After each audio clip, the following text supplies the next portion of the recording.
السلام عليكم ورحمة الله وبركاته والسلام يا ميل والبود يقدر داونيسان يسي والبود يمغلسان با يركي سومالي كابوي اها او اويا ayaa la ii soo diray oo ku haya TikTok hadii la xiro dagaalka Ethiopia uu istaagaya dhaqaale Ethiopia ugu bixisay in aniga la xiro Soomaali baan mideeyay warileen balaayo ilaa niyo TikTok commentigiisu dadka aad buu u waalaa waxaan rabaa inaan dhowr topic aan uga hadlo muuqaalkan yar kooban marka hore ka hadlayaa Soomaalinimada iyo Oromonimada maxaa lagu kala gartaa qofkan waa Soomaali qofkan waa Orom waa maxay wax lagu kala garanayo waxaan kaloo ka hadlayaa dagaalka Ethiopia aragti yar ku saabsan finally ka hadlayaa dalka iyo diinta labada mid ka mudnaan taleeban ka hadlaya waxaan kaloo duubi doonaa muuqaal kale oo ka dambeeya oo aan uga hadli doono arrimo kale oo la xiriira sida westernka ay u magac dilaan Afrika iyo dalkana loo bumbuuniyo dad intellectual ka hadlaya ayaan muuqaalkooda xogaa idin wadaagi doonaa haddii aan ku bilaabo qofkan waa Oromo qofkan waa Soomaali oo maxay farqiga u dhaxeeya difference-ga aniga noo dhaxeeya waa gene-keena waa DNA gene-keena difference markii DNA qofka la qaado in qofku Orom yahay inuu Soomaali yahay waan kala duwanahay sample-keen uu kala duwan yahay waxaa jirta shirkad la yiraahdo 23andMe baa la yiraahdaa anigu intii pandemic aan bartay waa shirkad aad khatar u ah ilaa iyo 50,000 dadaan ka yareen oo Soomaali ah oo caalamka kala duwan ay DNA-gooda hayaan qofka markuu DNA-giisa ka qaado waxa la sheegayaa inta uu Soomaali yahay ma 80% ba oo 20 kale waa lagu jiraa ma 90% ba oo 10 kale waa lagu jiraa dadka qaar baa DNA-gooda Carab galaya qaar baa Oromada idka galaya qaar baa Bantuga galaya Bantuga inaga duwan yihiin DNA-goodu qaar baa Asian galaya qaar baa cadaan galaya arkaxta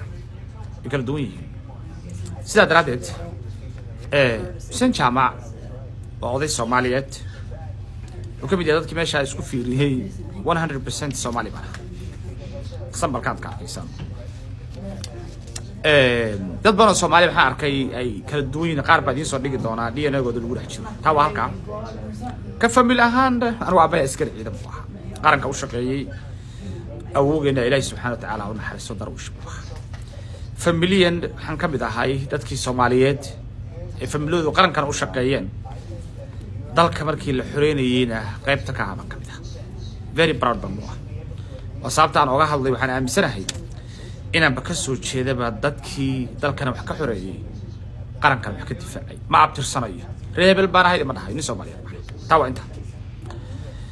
hadda dagaalka Ethiopia lagu jiro waxaan ka mid ahay dadka victim-ka u ah muuqaalada aadka looga saaray meesha loo yaqaan barta la yiraahdo YouTube-ka la yiraahdo wiilkan dhalinyarada asaaka muuqaal buu soo geliyay waxyaalo qaldan buu ka hadlay dad aad u tiro badan baa u daatay waxa laga sheegay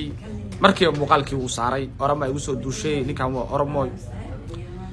wuxuu siyaasadeynayaa tobigii aan ka hadlay ee diinta ah ninkan uu kaniisad buu u shaqeeyaa asagana uu gaal yahay ayaan aaminsanahay ummadana ma hogaamin karo dhalinyaradeenana ma duufsan karo nin gaal ah una shaqeeya kaniisad wana ajandayaasha westernku ay maanta ka dhaxwadaan dalkeena dad aad u tiro badan oo gaala ah ayaa shaati islaamka noo qaba siyaasadana nooga shaqeeya ummadana horboodaya hadaa qofan ka hadlayo ma aha waxaan uga hadlay siyaasad waa diinta ka horeysa qadiida dalka muuqaalkan arkaysaan waxaan kaga hadlayay qorshaha Ethiopia ee dalka Soomaaliya ay ka wado iyo sida dalkeen loogu soo duulay YouTube-ku iga saaray ka bacdina message-kana la ii soo diray qaybtalka markaad akhrisaan waad arki kartaan waxa content-kan ku jira asagu hataa ma proof gareyn karayo in laga saaray inna kaba saari comment-ga way taa waa inta diinta iyo dalka wiilkaanu wuxuu ka warrami jiray soo dhoofa ka warrami jiray waxaan aad ula yaabi jiray ninka dhalinyarada ah ee dalkan jooga ee fahmi karaya mashaakilka ka jira ee fahmi karaya dhalinyaradena si ay badaha ugu dhamaanayaan ee doonaya dalkanaga in la difaaco inuu yiraahdo hala soo dhoofo waa red flag waxa kale red flag ah in Soomaaliya uu dhowr iyo 10 sano 20 sano ku dhawaad uu kaniisad u shaqeynayo ilaahay baa israaqada bixiya in kaniisad loo shaqeeyo waa red flag waxaan inta laga leeyahay ma garanayo xara marka wiilka inaan weydiiyo haddaad siyaasadayso aragtidaasi aday kugu soo laabanaysaa haddaad qabyaalaysan aday kugu soo laabanaysaa kaliya laba su'aal baan qabaa kuma caayayo waa orod badani Soomaaliyeed baad waxaan ugu shaki ka qabaa diintaada waxaan shaki ka qabaa qorshaha aad ka shaqayso saacadee waadi umada hor istaag inoo sheeg ma ka tagaya no waa Ethiopian waxa jooji haddaad siyaasadayso waxaan soo qufi doonaa waxa adiga lagu bumbuuninayo oo niman aan garanayo oo xagga dawladda ka jira ee adiga ku bumbuuninayaan iyo wixii loo weeraray dhulkana loo geliyay oo aan waliba diidayo inaan ka hadlo wiilka ciyaarada ahaa ee Sharmaake heel qaran wiilka ahaa waa asaga loo diiday qorshihiisa adigan lagu bumbuunayo danta ku jirto siyaasiga oo ogahay baan ka warrami doonaa waana ka warrami karay waay mar raba inaan siyaasado waxaan ka warrami karayaayo fool xumo ah oo waxa kula jirtaa Ethiopia meel badan bay dalka haysata dalka 6 gobol bay haysata mar badan baan ka warramay 6 gobol gada kamid ah Baayo Bakool baa kamid ah waxa la yiraahdaa Hiiraan baa kamid ah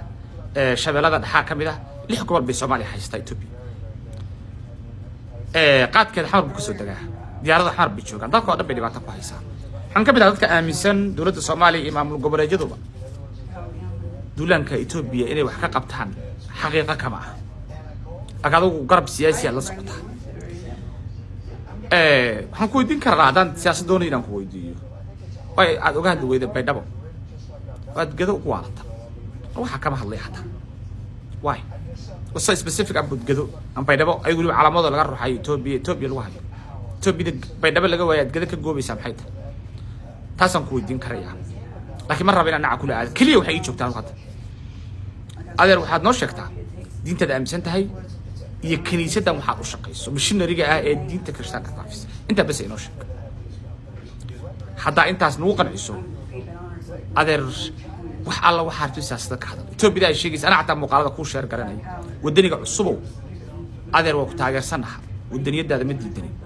laakiin diintaadan farq ay ku duuganta dalka iyo diinta horeysa